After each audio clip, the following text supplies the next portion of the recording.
از پیش تعیین شده است که کجا به دنیا میایی، چه نامی برایت انتخاب میشه، چه چیزایی رو میشنوی، بدنت به کجا منتقل میشه و بعداً به کجاها منتقلت خواهند کرد. تو در مرحله بعدی صحبت میکنی. اگر ندانم حدس میزنم کمی سرعت رو کم کنیم و شروع کنیم به زوم کردن. فعلا نمیخوایم خیلی دور بریم. قدم به قدم، میلیمتر به میلیمتر پیش میریم. یعنی یک سوال مطرح میشود، پرسش و پاسخ تصویر رو روشن میکنه. بدون خودنمایی در مهارت‌ها همه چیز سریعان مشخص خواهد شد. قدم به قدم، میلیمتری، فکر بعدی نامعلومه. واقعا اینو میبینی؟ نه نمیدونم. یعنی تو فکر بعدی رو نمیدانی، برات ناشناخته است. باشه. یه چیزی هست، فکری هست، نمیدونم اونجا چی دیده میشه. فکر بعدی ناشناخته است. فکر بعدی برات شناخته شده است. منتظر میمانیم و بعد ظاهر میشه. ظاهر میشه یعنی فقط وقتی ظاهر شود شناخته میشه. به این ترتیب من هستم. در این لحظه فکر بعدی برای من ناشناخته است. آن در لحظه آگاهی پیدا میشه. اول اینکه به طور خودجوش ظاهر میشه، دوم اینکه درک میشه و در لحظه آگاهی به فکر فعلی تبدیل میشه. در لحظه‌ای که من فکر فعلی رو درک میکنم، اون ظاهر میشه. فکر بعدی که ناشناخته است دوباره تبدیل به فکر فعلی میشه. دوباره این فرایند با سرعت بسیار بالا اتفاق میفته. فکر بعدی که قبلا ناشناخته بود حالا به فکر فعلی و شناخته شده تبدیل شده است. تعیین شدگی کامل. حالا این فکر که من میتونم فکر بعدی رو حدس بزنم. همین که تو به وجود آمدی و در همون لحظه، اولین لحظه‌ای که اصلا شروع کردی به درک افکار، همین که افکار شروع به ظاهر شدن کردن، همان فکر اول به طور تعیین شده وارد شد. و بعد از آن همه افکار، همه کلماتی که فقط میتوانی بگویی به طور تعیین شده ظاهر شدن و وارد تو شدن و شروع کردن از طریق تو عبور کردن. و این همان چیزی است که تو میگویی من میتونم چیزی رو حدس بزنم. این جمله است که به طور تعیین شده بیرون آمده است. نمیتونی، چون هیچ کدوم از افکار رو خودت انتخاب نمیکنی. و هر چیزی هم که اونجا بگویی اون هم جمله تعیین شده است که بیرون اومده. اصلا هیچ کنترلی نداری. فقط نفسه که مقاومت میکنه. اگر تو کوچکترین جزئیات رو بررسی کنی میبینی که فکر بعدی رو نمیدانی، باز هم نمیدانی و این یک روند همیشگیه. اما کی مقاومت میکنه؟ من. چون وجودش به این خاطر است که انگار کسی اونجا هست. با همین کار وجودش رو حفظ میکند. اگر میتانی فکری انتخاب کن و به آن بندیش. آیا میتانی فقط به یک فکر کنی؟ 5 یا 10 دقیقه فقط یک فکر بدون تغییر، 1 ساعت. اگر واقعا خودت تصمیم میگیری سعی کن هر فکری رو برداری. یا مثلا پیش تو چطوره؟ چطور فکرات از پیشت پرواز میکنن؟ تو که همه چی دستته، چطور چیزی از دستت در میره؟ نیت چطور به وجود میاد؟ همانطور خودجوش به وجود میاد. از کجا درباره نیت فهمیدی؟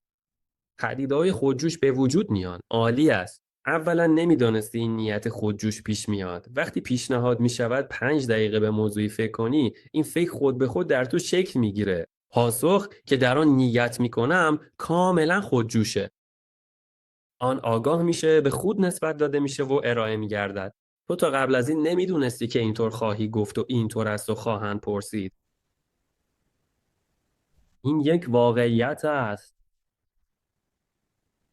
چرا نمیتونم افکارم رو کنترل کنم؟ دوباره امتحان کن. فکر بعدی چیه؟ فقط خودت رو گول نزن. کافی است دیگه. صادق باش. تو فکر بعدیت رو نمیدانی. پس افکارت رو کنترل نمی کنی. واقعیت فکر بعدیت رو نمیدونی. اون خودجوش میاد. همه فکرها همینن. همه شد.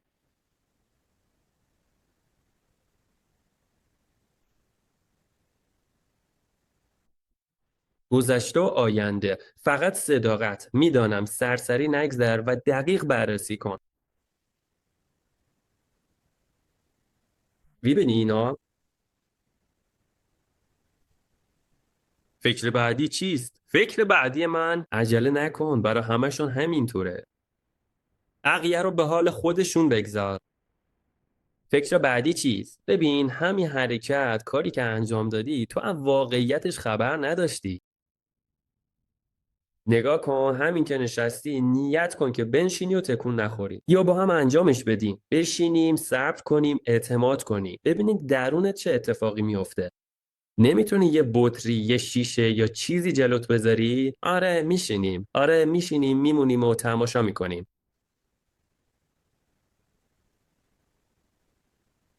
اجازه بده من تکون بخورم.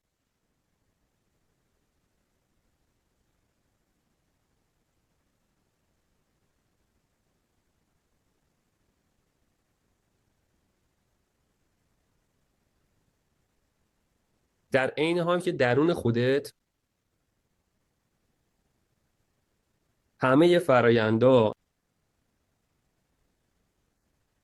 در این کندی، زیباترین چیز این است که همه چیز رو دنبال کنی، ببینید چطور همه چیز شکل میگیره، چطور احساس به شکل نیت‌ها به وجود میاد، چطور انتخاب به طور خودجوش شکل میگیره، احساس تمایل و گرایش چطور ظاهر میشه. کجا؟ هنوز هیچ.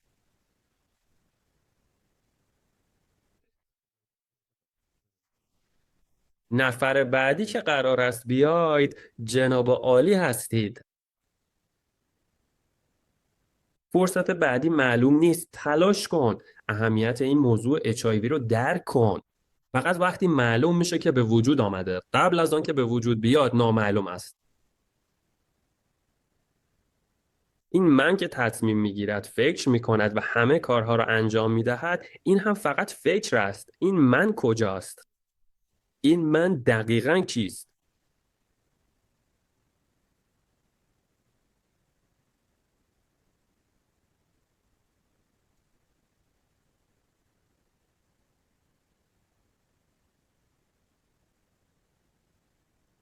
این یه فکر است. بله، این فکر میره و شروع میکنه به بیارزش کردن. ما متوجه خواهیم شد. این جمله که میگه من یک رباتم، یه جورایی درسته؟ یا اول بفهمیم ربات یعنی چی؟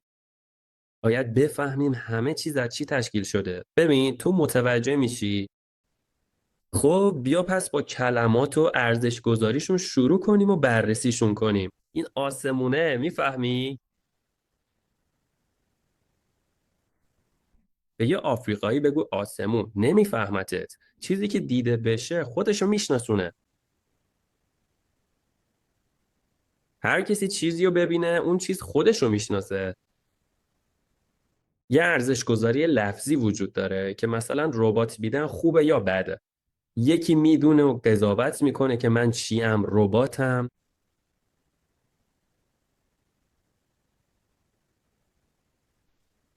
بین کلمات تفاوت هست. کسی این تفاوت‌ها رو ایجاد میکنه. به ذات واقعیشون نگاه کن. ببین همه این کلمات از کجا اومدن. ببین همه چی از کجا اومده. با این موضوع کنار بیا. چون من همه چیز رو بی‌ارزش میکنه. این تنها وظیفشه. همه چیز رو بی‌ارزش کنه، بترسه، فرار کنه. اما اگه این من نباشه پس چی هست؟ دیگه هیچی نیست. خب بیا ببینیم.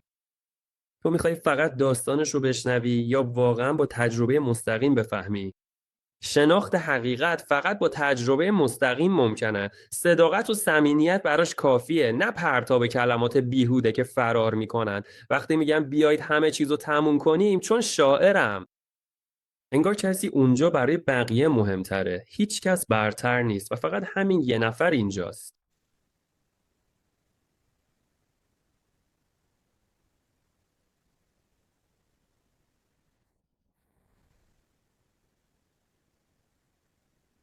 هیچ تفاوتی وجود نداره. یا بررسی کنی. این فراتر از کلماته. تو اول میبینی که کلمات فقط یه چیز ساده‌ان، مثلا فقط صداهایی هستن، یه چیزایی. و نگاه میکنی خب من چیم؟ و اونجا یه سری فکرها به وجود میاد و ما نگاه میکنیم باشه فکرها ظاهر میشن خیلی متنوع، مثلا روانشناسم، رباتم یا هر چی. از کجا بدونم این فکرها واقعا معنی دارن؟ تو شروع میکنی به بازسازی کل ترتیب زمانی. میبینی که خب من به وجود اومدم. شروع کردم به صدا زدن اسمم. برای همین فکر میکنم که من سوتلانا هستم. اگه اسم دیگه ای رو صدا میزدن فکر میکردم که من اون اسمم. آها، معلوم شد که چطور این اسم رو برای خودم انتخاب کردم. میفهمی که یا همه اسما رو داری یا فقط به یکی توجه کردی. بعدش خب من روانشناسم. آره، شرایط طوری پیش رفت که من خیلی زیاد به این حوزه خاص توجه کردم. سالها درس خوندم و از این جور چیزا. فکر میکنم که من روانشناسم. واقعا میدونید این دانشا رو دارم. بهشون توجه شده. با اینا به دست اومدن. ولی من خودم رو با این دانش یکی کردم و تبدیل به اون شدم. و باز دوباره یه فکری اومد. انسان چی اول با وجود اومد؟ خود همین شکل انسانی یا این صدا؟ انگار.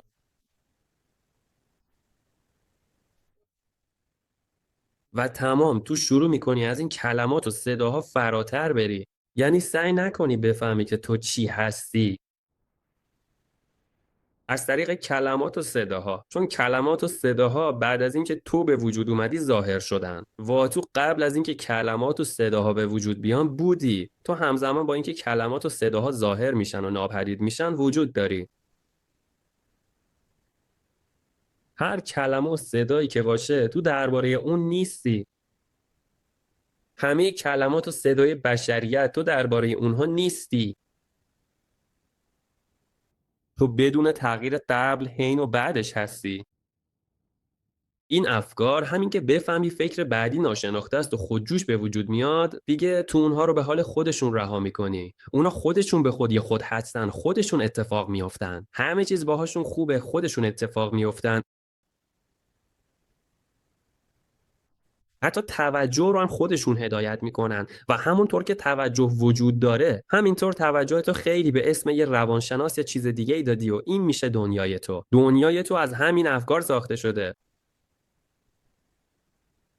و تو درون خودت از همه اینها جدا میشی تا بتونی خودتو بشناسی. پس واقعا دلت میخواد بفهمی که کی هستی، یادت بیاد و تو از همه اینها آزادی. تو قبل از اسم، قبل از افکار، قبل از هر چیزی که میدونی، قبل از روانشناسی و همه شغلای دیگه وجود داری.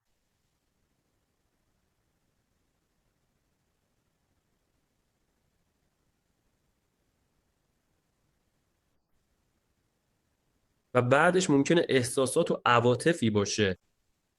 هر چی که پیش بیاد ببین که تو هستی. قبل، حین و بعد از اون. هر فکری، هر احساسی، عواطف، صداها، هر شکلی، همه این شکل‌ها چه قابل دیدن و چه نادیدنی در فضای آگاهی تو ظاهر میشن و ناپدید میشن. در فضای آگاهی تو میبینی اینا؟ آره. اون چیه که ثابته و همه چیز در اون پدیدار میشه، صدا میده و بعد ناپدید میشه؟ حداقلش اینه که واقعا تو این مسیر هستی. اون چیزی که تو هستی اسم نداره، واقعا بینام و نشونه. اون به اسم احتیاجی نداره. نمیشه محدودش کرد، چون همه اسما از اون بیرون میاد. اون نامحدوده. اون یه امکانو میده که همه اسما وجود داشته باشن. اون چیزی که تو هستی تا وقتی که هستی همه اسما میتونن باشن. همه چیز فقط تا وقتی که تو هستی میتونه باشه. و تنها دلیلی که همه چیز میتونه باشه اینه که تو هستی. بدون آگاهی تو از حضور و شاهد بودن هیچ چیز ممکن نیست. همه چیز تا وقتی که تو هستی وجود داره.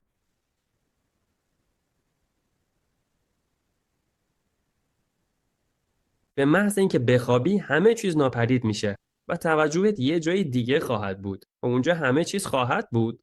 یه خواب ظاهر میشه و اونجا همه چیز هست. دوباره حس خواهی کرد که هستی.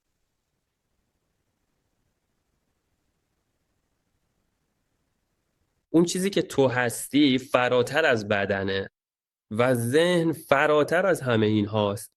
اون به اینا نیازی نداره. بدن در تو پدید اومده، ذهن در تو پدید اومده، احساسات، همه شکل‌ها، پدیده‌ها همه در تو پدید اومدن. در تو تصویر خود حل میشه. تو همون تغییر ناپذیری. در خودت بمون و خودت رو گم نکن. با هیچ شکلی که تغییر میکنه، چه قابل دیدن چه نادیدنی، یکی نشو. اونا تغییر میکنن و میرن. اونا سرابل. مهم نیست چی میاد میره.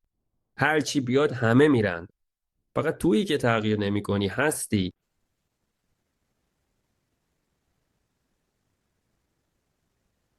در ذات واقعی خودت بمون. جایی که همه چیز ازش بر میخیزه، در اون حرکت میکنه و حل میشه. اون فهمیدن رو ممنوع میکنه. اون به فهمیدن نیازی نداره. خود دانستن درباره فهمیدن. خود دانستن درباره نفهمیدن هم از اون سرچشمه گرفته. همه دانشا از اون جاری شدن، در حالی که در ثبات خودش باقی مونده. و اون آرامش اینجاست، همیشه اینجاست و تو همون هستی.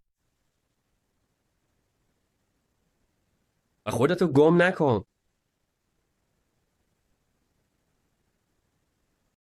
خودتو رها کن، فقط همینجا بمون. تو نه اینی و نه اونی. همیشه اینو به یاد داشته باش. فراتر از واژه ها و واژه ها از او جاری شدن. همه از ذات حقیقی منشأ گرفته و در اون حل میشن. ربات همان آگاهی است. کلمه خدا همون آگاهی است. کلمه آگاهی همون آگاهی است. همشون یه معنی دارن.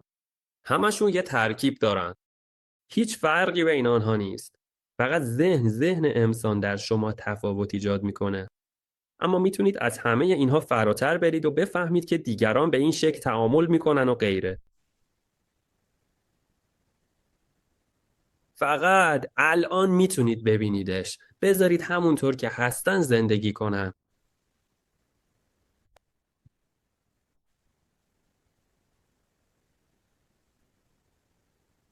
سلطنت زاریپوها، فضای جالبی اونجا داری.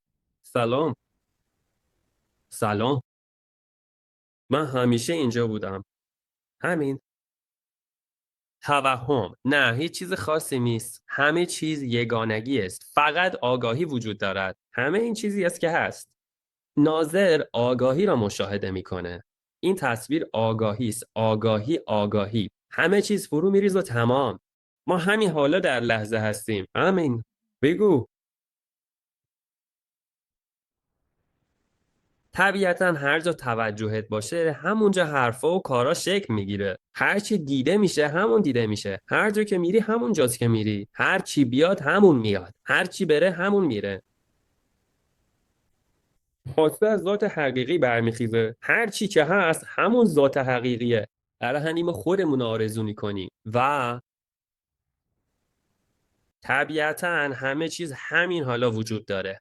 وقتی که خواسته‌ای به وجود میاد دقیقا همین. یه نفر، یه آدمی چیزی رو میخواد، یکم از شادی کم میشه. هر چی خواسته و بیشتر باشه شادی کمتر میشه. وقتی خواسته برآورده میشه جا برای شادی باز میشه و اون خودشو نشون میده. به خاطر اینکه خواسته برآورده شده، به خاطر اینکه از بین رفته. یعنی چی؟ بعدش این به این معناست که بهش یادآوری بشه که باید بدرخشه. هست، اتفاق میفته، نیازی نداره. و اما در میان جنبه‌های تاریک همه فقط شاهد اتفاقات هستند بدون قضاوت یا برچسب زدن. یعنی هیچ کس چیزی رو به خود نسبت نمیده. فقط آگاهی وجود داره. همین و فقط با اون بنشینید. ببین این لحظه رو میبینی؟ این به چی مربوط میشه؟ فرض کنیم بدنته. این هم فضای جلوی توه. همینه. در اون بمون. همین. بدون هیچ توضیحی. همین و در اون میبینی حالا هر کاری میخوای بکن. پاسخ بده. همه چیز خودش اتفاق میفته. همینطور است. هرچه هست بدن توست. این بدن در تو یا متعلق به تو نیست، بلکه مستقل برای خودش وجود دارد. بدن تو همین فضاست. باغ ذهن نشسته. تو در ذهنت هستی. ذهن بزرگ و این یکی کوچیکه و این واقعیت است. واقعیت حقیقی. همین است. این تغییر ناپذیر است. هر چیز ظاهر میشه سرابه، اما در اصل همون واقعیته. همه چیز تغییر میکنه و فقط یکی ثابته. فرقی نداره اینجا باشی یا تو خواب. همه اینا خوابن. و اون وقت فقط یکی میمونه، این که من نصف روز و شب و بستم. من خودم رو همه جا میشناسم، توی همه خوابا، فراتر از این بدن و ذهن. و من نگران چیزی که توی این زندگی اتفاق میفته نیستم، چون من این زندگی نیستم. من همون چیزی هستم که به خاطرش این زندگی میتونه وجود داشته باشه. میری میخوابی و تو همونطور خودتو توی اون خوابم میشناسی، اما نه به عنوان آنارا. تو خودت رو به عنوان چیزی میشناسی که این خواب ازش رویا میبینه، به عنوان شاهد اینها، جایی که همشون پدیدار میشن و همه اینا رو از دست نمیده. همه چیز توی قصه است، نباید طور خاصی برداشتش کنی یا چیزی بهش اضافه کنی. هر جور میخوای بگو، براشون روشن میشه. به هر شکلی میتونه ظاهر بشه، در قالب هر سیاره، انسان یا موجودی، پیدا و پنهان، با هر چیزی. اما همه اینا توهمه. واقعیت اینطوریه، اینجا و اکنون تغییر ناپذیره. نگاه کن. خودت همین الان نگاه کن. اگه واقعیت برات جالبه، جلوی تو خلاه، اون هیچ وقت تغییر نکرده. تو اینا میبینی؟ این ممکنه، این همون فضاست. آره، تو اون رو میبینی؟ میبینم، گوشه اینجاست جلوی تو، و اون تغییر نمیکرد. اینو قبول داری؟ همه چیز تغییر میکرد. تنها چیزیه که تغییر نمیکنه واقعیت مطلق.